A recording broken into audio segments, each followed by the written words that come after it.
What is up, YouTube? It's your boy Joe Smooth coming at you with a new video, and this is going to be kind of the introduction to a new series that me and my friend, you guys should know him, Super Namek. If you don't know him, go check him out. I'll leave the link to his channel in the description below.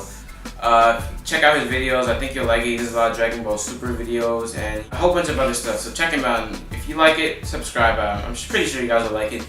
Let's try to help him get to 50 subs. As of right now, he's at 45 subs. So let's try and get him to that 50 threshold so he can have another milestone. Anyways, we're planning on collaborating again. We've collabed in the past, so I'll leave the links to those two videos in the description below as well. We've collaborated in the past on some videos, and we're coming together again for a Dragon Ball discussion. Now, this isn't just about Dragon Ball Super. This is Dragon Ball, the series as a whole. Dragon Ball, Dragon Ball Z, Dragon Ball GT, Dragon Ball Super. The subject is martial arts in Dragon Ball. And right now I'm just going to be doing like a quick introduction to it. Basically, what happened to martial arts in Dragon Ball? Now, this will make a lot more sense if you guys have seen Dragon Ball, the original series, where Goku started off as 12.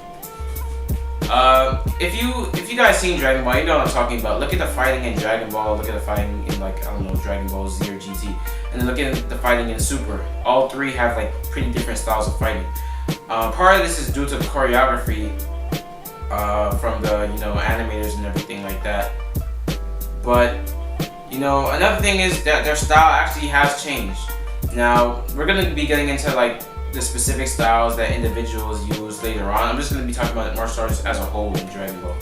So in early Dragon Ball, the main characters and a lot of the enemies use traditional martial arts style, ground fighting.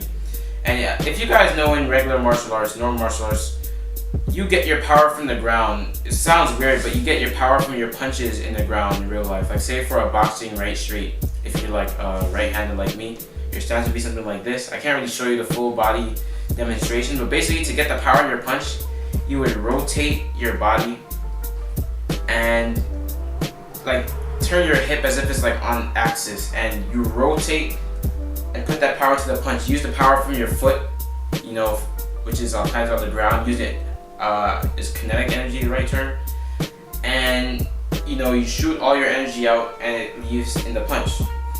That's how all martial arts are based on power from the ground. You use the ground to rotate, move, ground yourself for your attacks. And in Dragon Ball, we see a lot of ground fighting, but also we see a lot of aerial combat. This is talking about Dragon Ball specifically, not Z or anything past that. So Dragon Ball, then we see later on, or actually not too far along in Dragon Ball, we see a lot of aerial combat. We see them doing crazy jumps. We see them jumping many, many feet into the sky. And they're doing their combat there. So combat's different in midair. I've never fought in midair, but just thinking logically with physics, even though Dragon Ball physics is not the same as our physics, it's similar enough so that you can't use the same techniques you use on the ground in the air. The power won't come just as easily. But we see this aerial martial arts, as I'll call it, evolve in Dragon Ball Z as they learn flight. Everybody learns flight by Z. We've seen characters learning flight in Dragon Ball, and by Z, everyone's mastered it. So in Z, we see a new form of combat, aerial martial arts. It's different from I'll get into that later. Aerial martial arts is basically where the main characters, anybody, they apply their martial arts techniques they learn, their traditional martial arts, and modify it so that their martial arts can be used in mid-air combat. So we see the examples of this, especially in Dragon Ball Z, the early sagas, I'd say mostly from the Saiyan saga to it dying out around, it continues into the Cell saga and dies out mostly for the Buu saga, and we see it a little bit in GT and a tiny bit in Super. And another form of martial arts we have, let me list them in categories. So first we have ground martial arts. You see ground martial arts mostly, or traditional martial arts, whatever you want to call it, mostly in Dragon Ball and a little bit in Dragon Ball Z. You don't really see it much in GT or Super, and you really only see it early in Dragon Ball Z. The ground martial arts, like I said, is in Dragon Ball when you're on the ground fighting, use your traditional martial arts techniques. Stuff like that. And in Dragon Ball Z, you see a lot of the time Goku, he prefers fighting on the ground. So when he fights on the ground, other characters tend to, you know, fight him on the ground. As we go like past the Cell Saga, that's when most of the battles stay aerial or in midair. You know what I'm saying? So yeah, we have aerial martial arts. 3, we have, you know, free fighting. Free.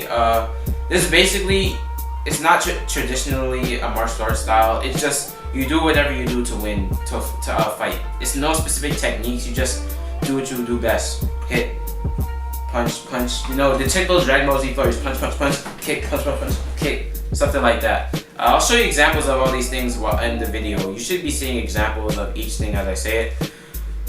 But yeah, so examples of, you know, freeform fighting or whatever you want to call it, freestyle fighting in Dragon Ball. You can even call it brawling if you want to call it that. Vegeta's fighting style, you know, Vegeta, he doesn't really use traditional martial arts. As we've seen, he used a martial arts stance, but that doesn't mean he like uses traditional martial arts. He uses whatever comes best. As like, what's good examples? Let's say Vegeta versus. This one's kind of different. Vegeta versus the androids, 18 and 19. Well, 19 first and 18. We see Vegeta do a lot of moves that aren't really martial arts, but they're effective. They're his own. That's his unique style of fighting. And you know, with 18, you know, I was talking about with the rapid punches where they, you know, clash at each other. I remember that in 18, the 18 fight, and you know, countless other fights in Dragon Ball Z. But you know, that's just a small example. What's another example of, you know, air brawling? Oh, most of the fights in the Buu saga. Super Saiyan 3 Goku versus Buu, you know, Goku versus Kid Buu. That was more of a brawl. It wasn't really martial arts. You see Goku, he has more technique than Buu, but you know, he's applying the technique he already knows and using it however he likes, not really, you know, martial arts per se. So that's an example of, you know, freeform, freestyle fighting, aka brawling, whatever you want to call it. And we have a 4th subgenre of martial arts here called weapons fighting, and you know, that's self-explanatory. You know, Goku with the power pole, Trunks with the sword, Future Trunks. Who else uses weapons? You know, I guess you could call Gohan when he had the sword, using a weapon, things like that. So that's just a small subcategory. It's not really big, you know, to broach them two. But for the most part, this is how it goes. Ground fighting, like I said before, Dragon Ball, early Dragon Ball Z. Aerial martial arts, Dragon Ball Z, early to mid, and then a little bit of Dragon Ball GT and a little bit of Dragon Ball Super. And you know, freestyle fighting, mostly the late Dragon Ball Z, early Dragon Ball Super. Because as we see in Dragon Ball Super as well, that's a good example. Let's say Goku, because he's one of the only martial artists, like purebred martial artists, that actually does a lot of fighting in Dragon Ball Super. Goku, he doesn't really use as much martial arts anymore. He uses more, you know, freestyle fighting, as we see in his fights. What's good examples? All his fights, basically. Goku versus, you know, Botamo, Goku versus Frost, Goku versus Hit. We've seen Goku, he hasn't really used martial arts. He used freestyle fighting, whatever comes naturally, whatever comes best. And yeah, so I'll give you guys different examples of that throughout the video. You should be seeing them now, actually. So yeah, those are the 4 categories of, you know, martial arts that we see primarily in Dragon Ball. Now, of those 4 categories, besides, well, I'll just count the big 3. I won't really count weapons. Of those 3 categories, the one we see the least of is actually aerial martial arts. Now, aerial martial arts is different from brawling, and you could tell. I'll give you an example. It's hard to explain it, but it's a lot more technical. A good example of aerial martial arts is in GT, Goku versus Legend. A good example of, you know, freestyle fighting or whatever is in, I guess you could say Goku versus Buu, any of those Goku versus Buu fights. Example of, it's hard to think of examples. A good example of ground fighting, you know, besides Dragon Ball and early Dragon Ball Z, ground fighting in, like, you know, late Dragon Ball Z is Ultimate Gohan versus Super Buu. So you've seen Gohan use martial arts techniques. It wasn't really just all free brawling, freestyle fighting. But now, going into what we're going to be covering in the series. In the series, me and Super Namek and I, we're going to be covering, you know, each character, well, not every character in the series. We're going to be covering specific characters, their martial arts styles, what we can compare it to in real life, how they use it in the series, and, you know, who's, at the end, we're going to determine who's the best purebred martial arts in the series. Basically, if every character was the same power level and they didn't use ki blasts, only martial arts techniques, who would be number 1? So we're going to determine that after breaking down each and every martial arts style from the said characters that we select. So this is just an introduction video letting you know what's going to be going on in the future.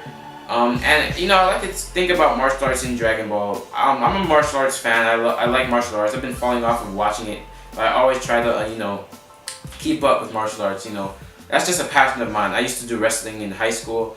I did boxing before, and not as well while I was in high school, going into early college. But you know, school, it was difficult to balance boxing in school. I did martial arts. I went to like a McDojo or something when I was a kid. I got a yellow belt there. They said it was Pakwa, but you know, it felt more like traditional karate. Now that I'm looking back at it, it felt more like karate. But yeah, I guess that was a McDojo, and they tried to rob me of my money too. But enough about that. You know, I'm a martial arts fan. I like looking at martial arts and choreography in Dragon Ball. But if you guys have any characters that you wanna, you know, see us break down, let us know in the comment section below. You know, I want to start like a discussion. You know, Dragon Ball, martial arts. You know, everything like that. You know, martial arts is like Dragon Ball is primarily a fighting anime, a martial arts anime. So you know, it'll be good to talk about Dragon Ball and martial arts. I want to like kind of revive that talk. I don't really see people talking about that much. But you know, alright guys, let me know what you guys think in the comments below. It's your boy Joe Smooth out. Stay smooth. Peace. Don't forget to check out Super Namek. And if you like it, which I know you will, subscribe. Let's get into 50 subs. Alright. It's your boy Joe Smooth out. Stay smooth. Peace.